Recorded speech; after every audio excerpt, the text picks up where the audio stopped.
Kay and Clay. Kicking it with Kay and Clay. Kicking it with Kay and Clay. Kicking it with Kay and Clay. Hey, what's up, everybody? You are listening and watching Kicking It with Kay and Clay. I am Kay, and we have a special treat for you today. So, without further ado, I am going to introduce tonight's guest. Kimberly Alsup is a writer, author, and blogger, a Detroit native who currently resides in Los Angeles. Her writing style can be described as a mix between free-form shows and urban life. Social issues are her specialty, and she digs deep into pregnancy, domestic violence, and rape. But she also has a comedy side that can be described as Seinfeld meets The Office. Kimberly self-published 2 fiction novels, Caught Up Volumes 1 and 2, that are available on Amazon and iTunes. She also has an IMDb writing credit for a short domestic violence film, Wounds of Time. When there were no writing rooms opportunities in Atlanta, Kimberly created an entertainment website, Black ATL, where she interviews celebrities on red carpets and reviewed television shows and movies. Through this site, she created a name for herself in the Atlanta entertainment world and was a go-to for entertainment news.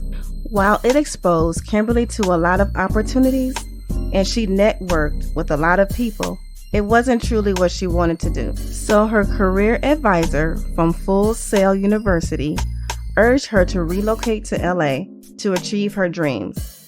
Once she arrived, she hit the ground running and has been going ever since. Kimberly has 2 degrees in writing, a bachelor's degree from Michigan State, and a master's from Full Sail.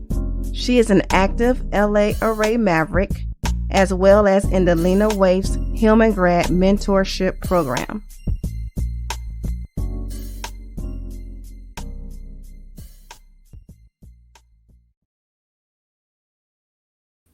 Ladies and gentlemen, Kimberly Alsup. Hey, girl. Hey, girl. How are you? I'm doing good. How are you? I'm okay. I'm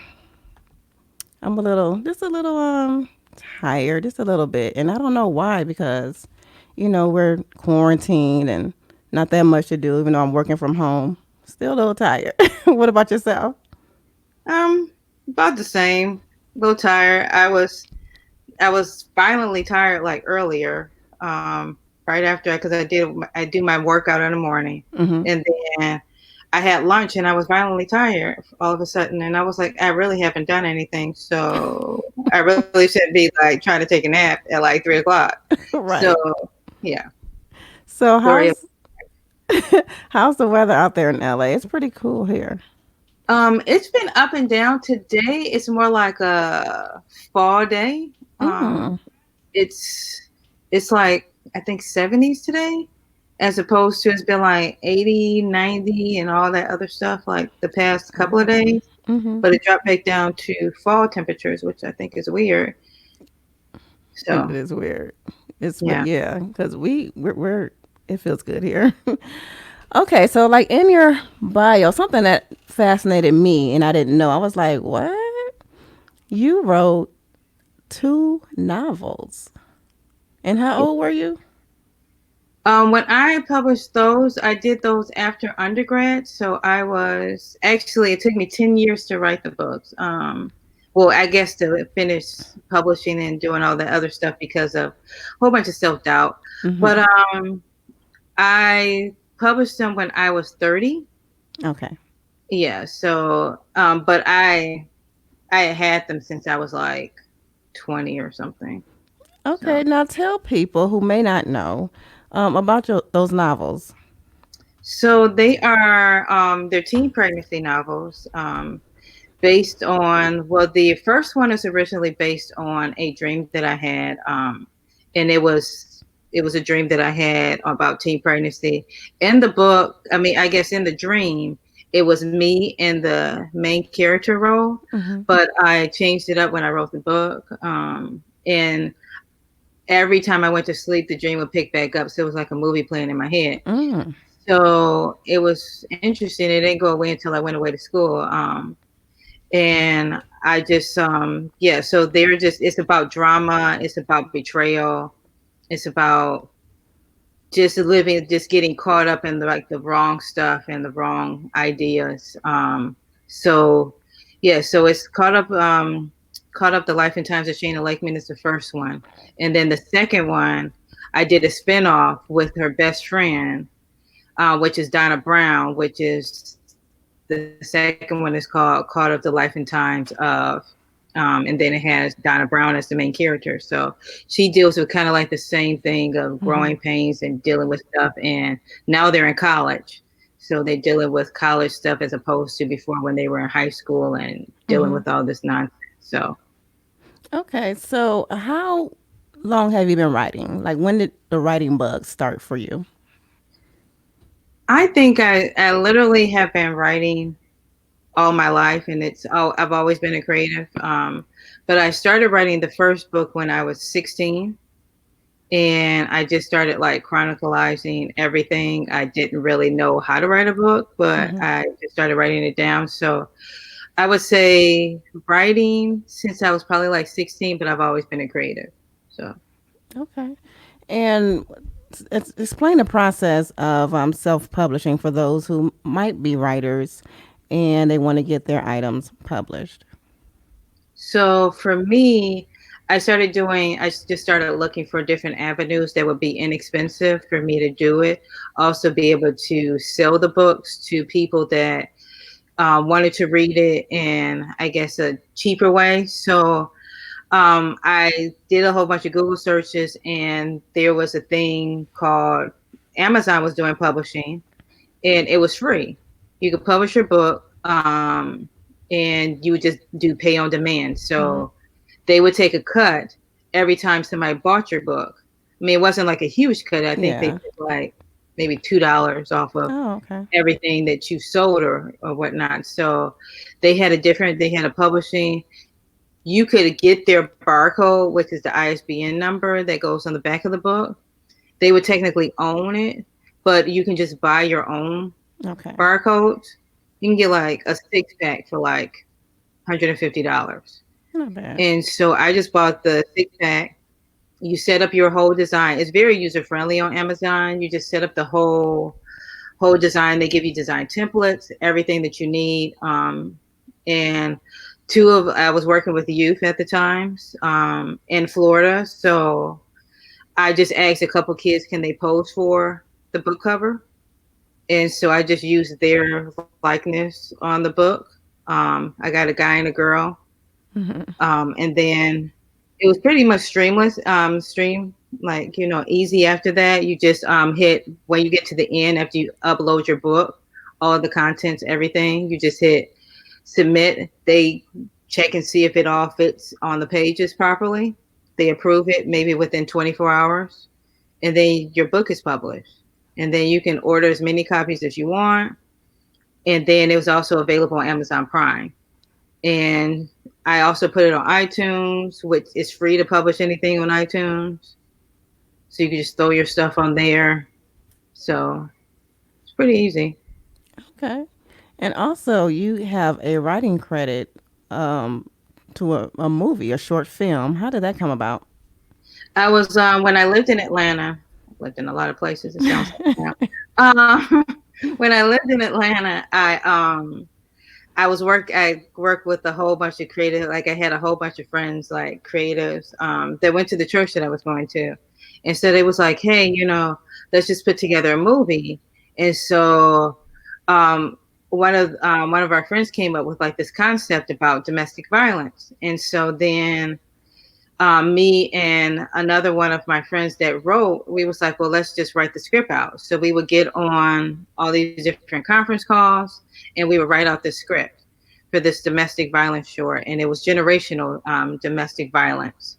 So we put all of that together, and she actually, my co-writer actually had experience with domestic violence because she was in a relationship like that a few years prior. So she knew firsthand everything that was going on. So it brought a whole bunch of realness to it and the generational stuff with it. So we just went with that. We had a couple people that had their own equipment. We knew people that had like a gym. We used parks. We used a lot of free stuff. Mm-hmm. Bought food, and then we just shot it like in 4 days. Hmm. And then it was there, and then we started circling like places to show it at. We did a couple of like screenings, Georgia Tech, some other little places in Atlanta that we could screen it at. So even though it was a short, was it? Did it seem really strenuous? It was a lot that went into it.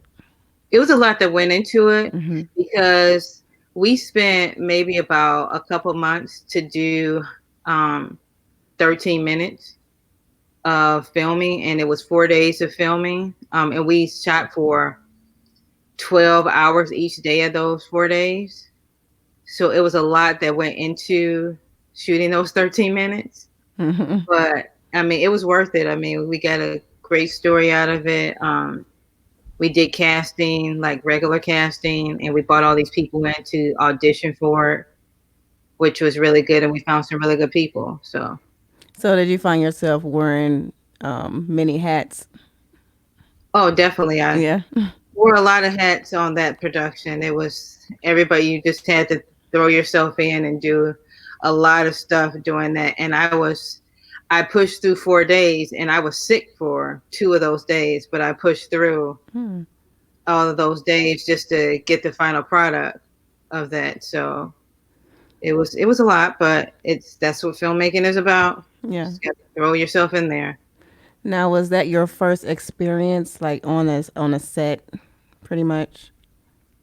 I would say it was, I guess it wasn't necessarily like my first experience on a set, but it was my first experience doing my own thing and learning how shorts and filmmaking actually works in terms of that. But it was definitely a learning experience. Okay. So now, would you want to continue to do shorts, or would you want to do features? Well, I have another short that's very, very near and dear to me that I'm getting ready. I'm trying to produce right now. I'm just waiting for the funding and waiting for, well, now I got to wait for the quarantine Right. to break. But I did another short that I love and people have read, and it's on rape in high school. Mm. And it's a story that I want to tell about rape survivors and why people don't come forward, and why she was having a hard time going back to school because she ended up having to go back to the same school Oh wow. that the incident where the guy actually went to. So it was harder for her to, I guess, readjust to life back in the same environment that she was in, and people expected her to be the same way. So it's another short that I want to do, but I'm also focusing on TV writing as well Okay. right now. So So what would be your dream TV show to write on? my dream show right now, I want to work on Grownish. Okay. Um, That's that's one. That's where one of my favorites. Yeah, so that's where I want to end up. I want to be in the Ish franchise. I mean, I worked on I was right before the quarantine happened. I had just wrapped on Mixed Dish, the Really? brand new franchise of the Ishes. Mm-hmm. So and I got to see the inner workings of all of the Ishes.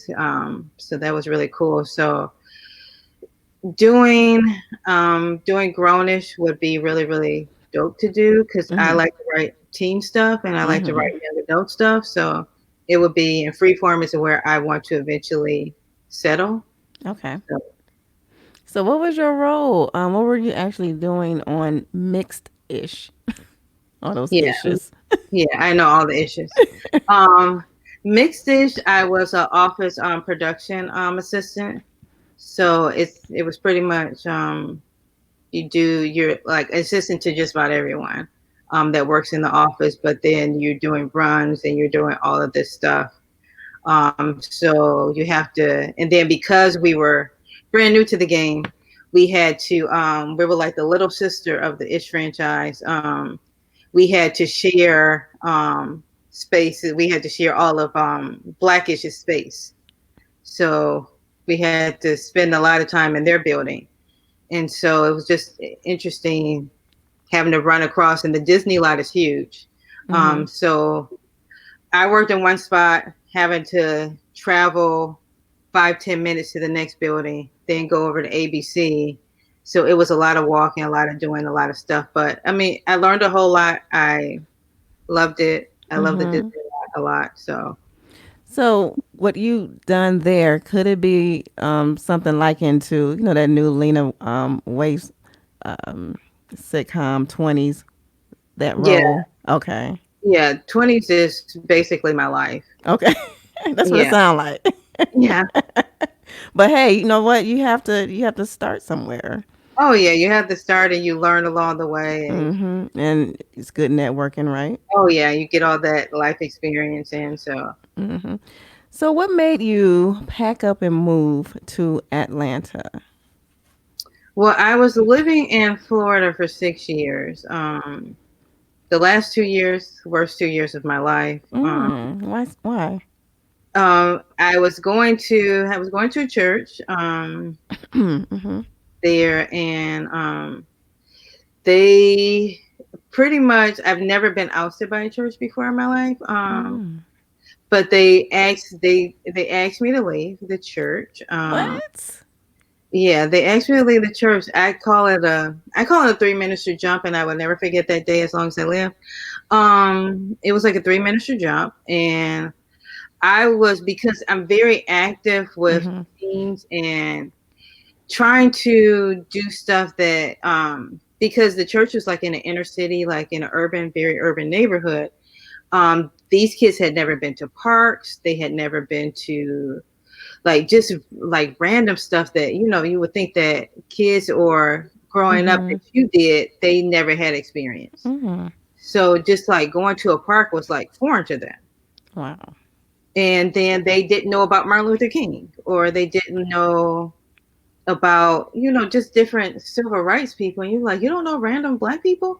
So I would, so for me, I would like, I had got permission from the parents. We would do these, and I was spending my own money. I wasn't spending church money or anything like that, but they happened to go to the church. And so we would do like different weekend activities. So we might go to see different movies, or have picnics in the park, or different stuff like that. Just different activities to expose them to Right. stuff. I had one of my kids, she had wanted to go to a different church. And so she was like, Miss Kim, I really want to invite you to my church, this new church that I found. I was like, cool. So I went to the church. It got back that we had went to this church. To this day, I think that the church is a cult. It might That be. church was a cult. I mean, it was a spinoff from a larger church. Um, so they were like, they found out that I had, went to church, and they was like, well, you're taking the kids from this church and taking them to somewhere else. I was like, that girl invited me to her church. I didn't take any kids. I'm not stealing kids. I'm not doing anything. Right. Right. So then we ended up going to, I ended up for spring break. I had saved up all this money, and we lived in Florida. So I was like, well, let's go to Atlanta to see the MLK Memorial, because these kids didn't know about MLK. So I had rented this hotel room. We were going to drive there. We were going, and I was paying for the whole thing, because I saved up this money. And then it got back to them that they were doing this whole thing. Now I'm the bad guy, because I, took these kids with parent permission to another state. And then I guess the last straw was not me. I didn't organize it. But one of my friends had organized like this girls' night at her house for all the teens or whatever. And the kids were allowed to say whatever they wanted to. It was no holds bars, whatever. It wasn't going to leave that house. You could say whatever, Yeah, feel like a safe space. it was a safe space. So apparently I was a bad guy, even though I didn't plan it. I was a bad guy. So they pulled me into the church, one of the church offices, like that following week. And they said, and then they was like, well, what happened, at these, at that event and all this other stuff. And they was like, well, if you're not happy with this church, then we should do an exit interview. And I was like, exit interview? I thought this was a church. Right. Like, you about to ask me to leave the church? And were you just volunteering? Like, I was just volunteering. I'm Right. not working here. Right. I'm like, you're not on staff. Like, I'm just a volunteer, sir. I'm like a volunteer here. I don't know what's happening. Like, literally, it was like a one-way in, one-way out kind of door, and they blocked the door. That's why I call it a 3-minute jump. What? They blocked the door. I couldn't get out. Wait. No, you have to stop there. Wait. So they actually locked the church. You're inside and you're trying to get out? Yeah, so I was trying to get out, but they were like, it was so tiny in this office. So it was like chairs, like here. So they were sitting in the chairs. I would have had to climb all the way over them. Stop. To try to get out because they had blocked me in. And then they was like, no, you're going to sit here and you're going to listen to what we got to say. And I was like, all right. Oh, my. Yeah, so from that point on, I didn't go to church. So, and like, I moved to Florida and all I knew was these church people. Okay. This is like my family or whatever. And so after I left, after they ousted me from the church for doing stuff that you should do with kids, they ended up, I didn't have any friends. I didn't know anybody. So I fell into I wouldn't say I fell into a bad crowd, but I wasn't really going to church like I should have been going. And so I was going to the church, and going back to the church that the girl had invited me to, that the youth invited me to. And it was at that moment where I had heard, this pastor had said, he had said something and it sparked in my spirit, like, you have to get up and get out. And at that point in time, I was talking to some pastors, my spiritual parents that lived in Atlanta at the time. And they was like, come here. You'll be good. You'll do this. And so this is after 2 years of being astray, outcasted, and I was just doing whatever. I just started hanging out with the people I worked with. Okay. People I worked with did whatever they wanted to do. Right. Fine. And those people loved me for who I was, and that was it. Which is a problem with the church. Yeah. But yeah, so then I heard he came as a special, the pastor came as a special guest the next time. I heard the same thing. So I just packed up all my stuff and I was like, I'm moving to Atlanta. Okay. I didn't know why I was going, but it was in my spirit, God told me to move. I didn't know why I was going. I just packed up all my stuff and moved to Atlanta. And it seemed like that was a good move. And it was Atlanta was the best thing that ever was everything to me, even though it was short-lived and I hit the ceiling very quickly. Okay. It was where I found my purpose. It was where I learned about community, learned about just how genuine people could be. And then, so it was a great time. I learned a lot of things. I made some really great connections with people that I'm still close to this day. And that's how I ended up in the entertainment industry. So what was your first contact with the entertainment industry? What was your first job, I should say? My first job was when one of my friends, she was like, we should apply to be background people, to extras. And I was like, yeah. So then I was on this show called The Detour on TBS for 3 or 4 episodes. And that's where I met one of my very good friends that moved back to Chicago. But I did that one. And then while on The Detour, I did this show called Containment, which very short-lived. They only lasted for 1 season. Okay. want to see it, I think it's on Netflix. Okay. It actually deals with, I guess, the whole coronavirus and whatever, but it was like shot back in 2016 or something. And so while I was on that show, this guy was like, "Hey, you should audition for this new show. It's called Greenleaf." And this is before anybody had heard about Greenleaf or anything. And so I just submitted to it, and I ended up on that show, worked maybe about 2 or 3 times as a background person, and then I got pulled over by the casting person, and he said, "Hey, would you be interested in like a 6-month gig on this show?" Being as an office staff, as an office staff person on the show, and I was like, "Sure." So I was there like 3 or 4 days a week. It was like kind of like a full-time job because I was there 3 or 4 days a week, working 12 hours a day, on the set, and yeah, that's how I ended up there.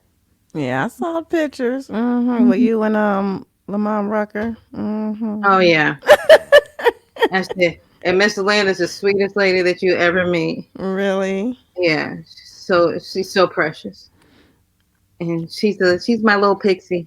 Because I was like, because for some reason you don't realize how, like, you think that people are taller than what they are. And then I was like, oh, that's kind of cute. I love you.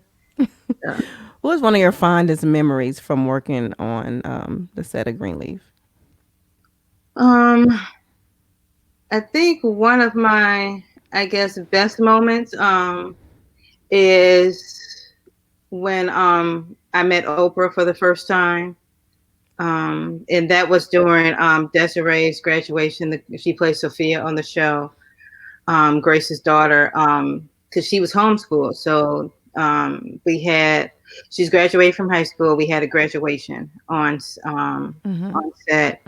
Her parents came in and decorated the whole thing. They had all of these different like congratulation banners. It was food galore, everything she had. And then that's when I met Oprah the first time. And she was this very, very, very, very nice.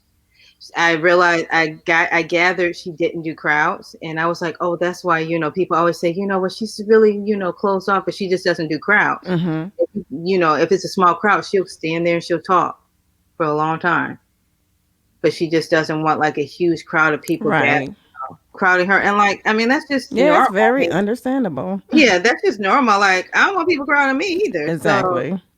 So I can get where she was coming from. Like, I understand it. So yeah, so that's one of my greatest memories of just having that graduation day and having all of, and Oprah being there, and she agreed to take pictures and talk and give knowledge. So did you? So you said she talked. Did you talk with her like on a 1-on-1 or? Not so much. It was that she just talked with like a small group of people, which is really, really cool. And then also the best advice that I've ever, got, and the best, I guess, conversations that I ever had was with Lamont Rucker. He gives you like really good advice on the industry, and he'll remember where he left off. Like, we'll be standing in a hallway and they'll say rolling. He'll say, hold on, I'll be right back. And then he'll go and do his scene, and then he'll come back and he'll be like, so what I was saying was, he'll pick right back up. He's like, I don't remember where you was at. Like, you just did a whole scene, but okay, that's good. Back to what we were talking about. All right. So yeah, so those are the greatest moments for me from that show. Okay, so what made you go into entertainment writing? I wanted to do, because I've always wanted to write. And so I didn't really know about, like, because I was like, well, I want to write, but I didn't know how to like write. And then I went back to school and got my master's in the process. Then I was working on Greenleaf, and somebody gave me an opportunity to go to different to do entertainment writing. They was like, hey, we have this opportunity where you can go to this red carpet. You just have to do a write-up at the end. And I was like, cool. So my very first experience was meeting Kyla Pratt. Kyla Pratt was doing a movie. It was called it was a mental health movie. And Yeah, I for saw TV, that. Mm-hmm. yeah, for TV1, and Kalita Smith, and Vanessa Williams was in it. Mm-hmm. And so I was sent to that set, and that was like the best. That was the best day of my life. These were the coolest people that I've ever met. They were so humble, so nice, so kind, and just chilling up there and in their trailers while they talked and did whatever. And me just getting to interview them. And I really didn't have a lot of questions prepared, but they were very willing Okay. to share everything that they had. So it was really dope. So then from that point on, I was like, hey, this is something that I can do. Mm-hmm. And so then I started going to more and more stuff.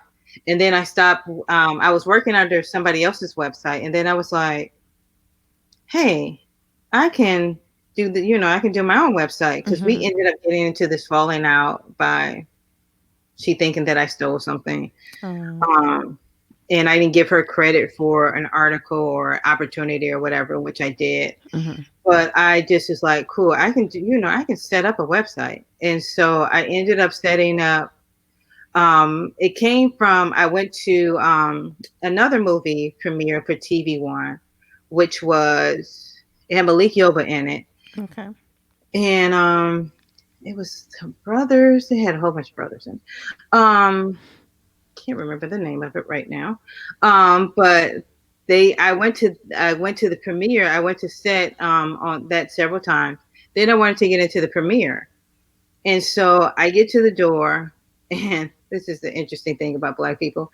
I went to the door, and I just said, they was like, "Hey, who are you with?" And I just said, "Black ATL," and they was like, "Oh, okay, yeah, come on." Oh. And so they just let me on in. And so, but then from that weekend on, I had to create I had to create a website, because I just told these people that I was with Black ATL. So wait, you just made it up on the spot. Yeah, I just kind of made that up on the fly, and I was like, oh, okay. So now I got to come up with this whole thing. So for that next weekend, I was like, okay, I need social media, I need a website, and I was like, what else do I need? So from that point on, I would get invited to, like, then I started getting invited to everything that TV1 did, because TV1 huge in Atlanta. Mm-hmm. You can go to all of their premieres and everything like that, because most of the stuff is filmed in Atlanta. Okay. So I was going to all the premieres, seeing everything, going to like Ricky Smiley's show, doing all this other stuff. And then I was like, now I have to invest in a camera. So I invested in the camera, started taking my own photos, putting it with the articles that I was writing, just starting this whole thing. So I was like the I'm every woman kind of person. At first, I would try, having people come with me and, hey, can you take it? But then people will fall off. They didn't want to do it. They just wanted to. It's a lot of work to do it. They wanted everything. They wanted all of like the glitz and glam without the work. Yeah, that's most people. Yes. So I just was like, I can do this on my own. It's not a problem.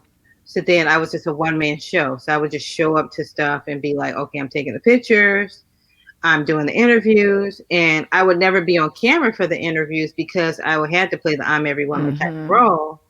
And so then I started going to film festivals, and I started doing other stuff, and I started branching off and doing fashion shows and just diversifying everything. So it started like just picking up as it went on.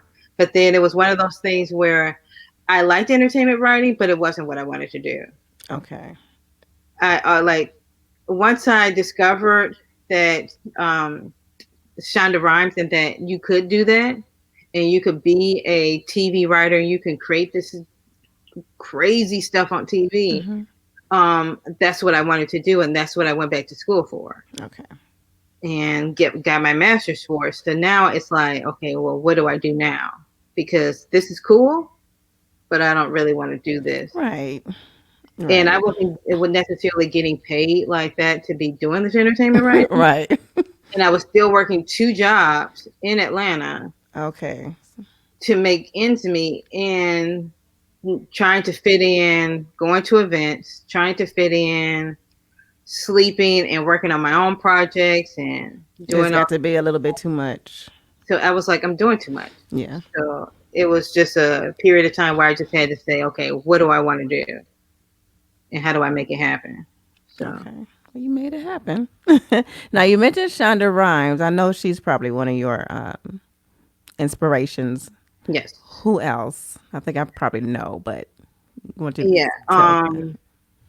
Another person that I absolutely love is Ava DuVernay. Mm-hmm. Absolutely love her. She's as nice as you think that she is. She is, I mean, she grew up like in Compton, and she is that girl. And she hugs like no other.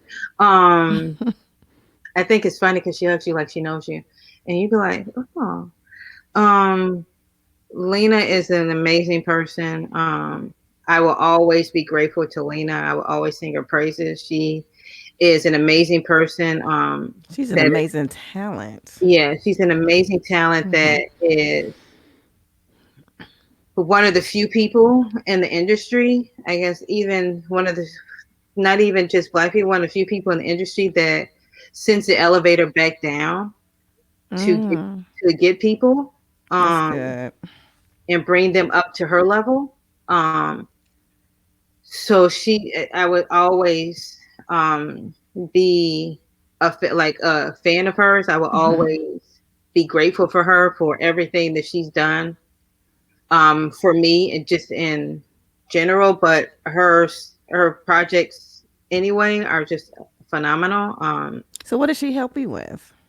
Well, I ended up in not too long after I moved here, I went to this what's that guideline stuff. So I went to this thing. It was in LA. I was living like an hour away at the time from LA. And it was an Issa Rae's she was doing a focus group for a new product, like a new website that she was launching. Okay. So I went, and it was maybe about 5 people there. And so we were all testing out this website. We were all just talking and going around. So I met a girl there. She did the social media for Lena's company, which is the Hillman Grad Productions. And it's named after none other than the Different World. So she was like, you should apply for the mentorship. You know, Lena has a mentorship program. And I was like, okay. So I went home. I went on the website, and I filled out the application. It took me 3 days to fill out because I wanted it to be right. Plus, it was very lengthy questions, essays, and stuff like that I wanted to make sure that I filled out. So she so then I don't hear about it. I completely forget about it. I submit in September, maybe last May, I get an email, and it was like, welcome to Hillman Grad Mentorship. You're in.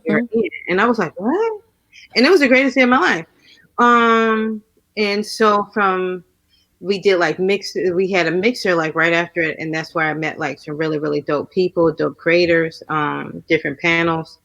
And so from that point on, they was like, hey, does anybody, are there any comedy writers out there? And I, raised my hand. They send out emails with different opportunities and different jobs and whatnot. And so she says, hey, anybody interested in comedy writing? At the time, I just wanted to jump into comedy writing. And so they pay for I was Cash App money for a class. Oh wow. For Sundance. It was a Sundance comedy writing class, which is amazing. I did that one. And then there was another and then there was a pilot writing class that I was able to that was provided through Hillman Grad. And that's where I came up with this whole comedy script, which is apparently hilarious. Because people have read it. I did a table read for it last week, and apparently it was hilarious. Oh, good. So just the different classes and the different opportunities and the different Okay. community. I've met so many amazing people because it's people of different levels, different walks of life that are in there, Okay. that are in the mentorship program.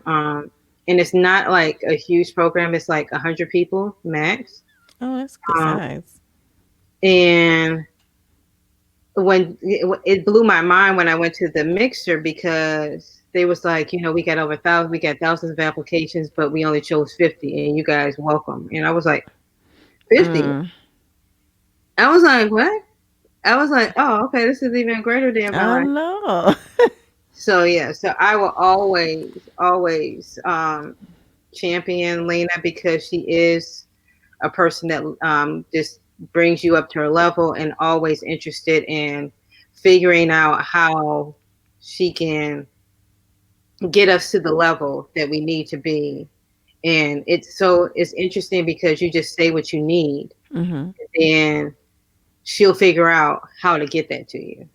That's good to hear about her because, like I said, I really like her style, and she's very talented. She has these different shows, and it's good to hear that she's actually a good person who likes to go back and help people instead of saying, "Look, I made it, so you get to figure out to make it for yourself." It's good to hear that she's not like that. Yeah. So out of her and Ava are amazing people that send the elevator back down to pick up people. Mm-hmm. I know of some other people, but I love Gina, Gina Prince Blythewood. She's an amazing person as well. Okay. That is interested in helping filmmakers, helping writers get to that next level. And coincidentally, that Selena's mentor. She was her assistant at one point. So it's interesting how full circle it all comes. Mm-hmm. So Okay. So what do you have? What are you working on as in now, or what's next on the horizon? Like I know you're writing, but do you have aspirations to do something else like directing or anything? well, my ultimate goal is to be a showrunner. Um, Okay. and for people that may not know what a showrunner is just operating your own show, Mm-hmm. and you're in charge of everything. So you're in charge of writing, so you're in charge of finance, and just making sure that the show runs properly. Mm-hmm. So it's a whole lot of responsibility, but it's getting a vision um, to pass. Like, so making sure that everything goes. Like for Insecure, it's Prentice Penny, who's the Mm-hmm. showrunner of the show, making sure that Issa's vision is brought to pass for, because she created the show. Mm-hmm. So it's just whoever, created so I want to be the creator and like the showrunner. So kind of like I want to be a Shonda Rhimes in this game, Okay. and have like a Shondaland and have Mm-hmm. everything that going on and having multiple shows going on at different times and things of that sort. So just being there, executive producing, doing what it is. So that's my ultimate goal. That's my long-term goal. Right now I'm working on my scripts, perfecting my scripts so that I can work in a writer's room for a show. Okay. I can be a staff writer on on a show that I want to work on. So I put on my vision board at the beginning of the year, even though 2020 has been an interesting year. Oh Um, goodness. at the It's beginning of got the to get better. year, yeah, I was like, at the beginning of the year, I put on that I wanted to work for the Itch franchise. Um, by January 31st, I got a phone call from Mixed Dish, See. and I ended up working on Mixed Dish until they wrapped. And so that was like an amazing opportunity. Mm-hmm. So at the wrap party, Angela Nissel, shout out to Angela, she was like, "Hey, do you have a script?" And it's one of those things, stay ready so you don't have to get ready. Mm-hmm. So I was like, I do. And so she was like, email it to me. And so I said, this is, my dream to be on this show. I put on my vision board. And so she said, now add to your vision board, be a staff writer on an ish show. So Mm. that's where I put my focus in for my short term goals is to be a staff writer on an ish show, whether it's mixed ish, grownish, Any ish, right? ish, in the ish franchise. Shout out to Kenya Bears for creating such an amazing franchise. Yeah. Mm-hmm. So yeah, so that's where I want to do Okay. short term and then long term. So Okay. So if anybody out there, just want to network with Kim, because she is out in LA, and I know it is some people. I'm not gonna say names, but I do know some people who's like in the same vein as you. Um, we have your information here. I just put on the screen. And for those who are listening, Kim's information is she has a website. It's Kim well KIMMSGM dot wixsite.com/ Kimberly Alsup, and her Twitter handle is Creative K, and her Instagram is Creative K2. So before we wrap, we're gonna have to do this like a couple of times since you're gonna be quarantined. But yeah. I really want to also to talk about shows because I love movies. Have Oh been since yeah. I was little, and I love TV. People think I watch too much, but that's my outlet. I love it. So Oh we're yeah. gonna have to like discuss some things, but it is one I want to discuss since you mentioned Lena Waithe and The Shy that should be coming up soon. Do Yes. you think it's gonna? How do you think that's gonna pan out? Because I'm like, I don't know if I want to. I don't know since Brandon's gone, since he did what he did, and he should be Yeah. gone. But I'm like, I don't know if I don't Yeah. know. That I'm curious to Mm-hmm. see how it's going to shake out. I know that Lena did take a very hands on approach with this season. Okay. Oh. He actually appears in one of the episodes. Mm. So I'm gonna be interested. It has like a lot of she brought in a lot of guest stars. I know Candy's gonna be on this season. Lala. Yeah. Little Rail, right? I think I read Little Rail. Yeah, and so I'm gonna be interested to see how it works Mm-hmm. without Mm-hmm. him. Um, so that should be Very interesting.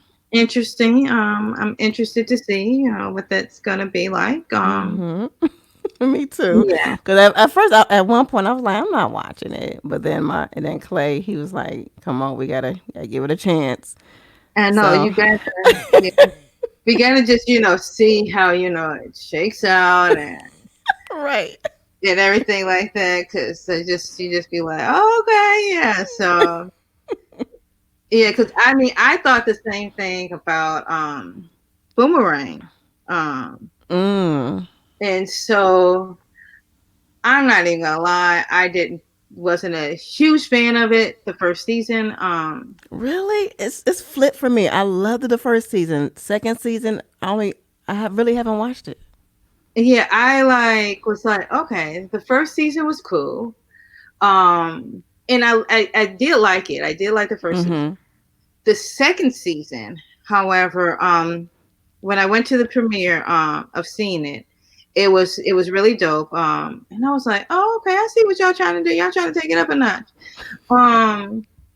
And I said, oh, okay, like I see, the brand new showrunner, brand new, everything. So I was like, Mm-hmm. okay, we'll see how I was interested to see how it went, and it shaked out. I was surprised. I was surprised how it shook out. And you saw all of it. You saw all the whole season.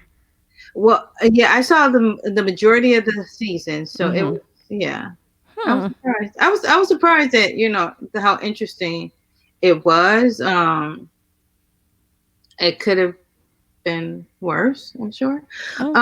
Um, could have been worse. But Okay. yeah, it turned out quite decent, and I think that what helped I think what helped it was the after shows that Lena did on Instagram. Okay. That really boosted everything up. And the same thing, the after shows for 20s really, helped it over the edge there. So I enjoy. And I do want to say thank you for letting me know about Little Fires Everywhere, because I wasn't going to watch it, because I read an article. It was saying that Kerry Washington was a maid. I'm like, I'm done with us being maids and Yeah. slaves and butlers. I'm like, I've hit the quota for my lifetime for watching movies and TV shows like that. But he was like, no. I was like, okay, let me just check it out, and I loved it. Oh yeah, because I was like, it's not like okay, like that it is. That's it. And I do, and I want to like spoil it, because if Right. it gets too much, then it'd just be like, okay, I'm telling the whole story. So I was like, it's just not a maid story. That's all it is. Like, Right. Because I'm like, I don't want to see her being no maid. yeah, Okay. But okay, yep. So like I was saying, Kim, we're gonna have to yes. like just do a few more Oh yeah, of these when we just chop it up about shows and movies. Oh yeah, whenever I am here, I'll be sitting at the quarantine. I'd just be sitting at the quarantine, just chilling. If I'm not like watching a new show, I'm writing or coming up with some new concept. So Yeah, we'll work something out. yeah. So All right. Thank you so much for taking time and sharing with our listeners your story and your journey. Really appreciate it. And guys and ladies, we will be again hearing from Kim again. And for those who like us love just all things like entertainment, you'll be able to you'll love the shows that'll be coming up. And awesome. yeah, thank you so much, Kim, and to everybody that's listening.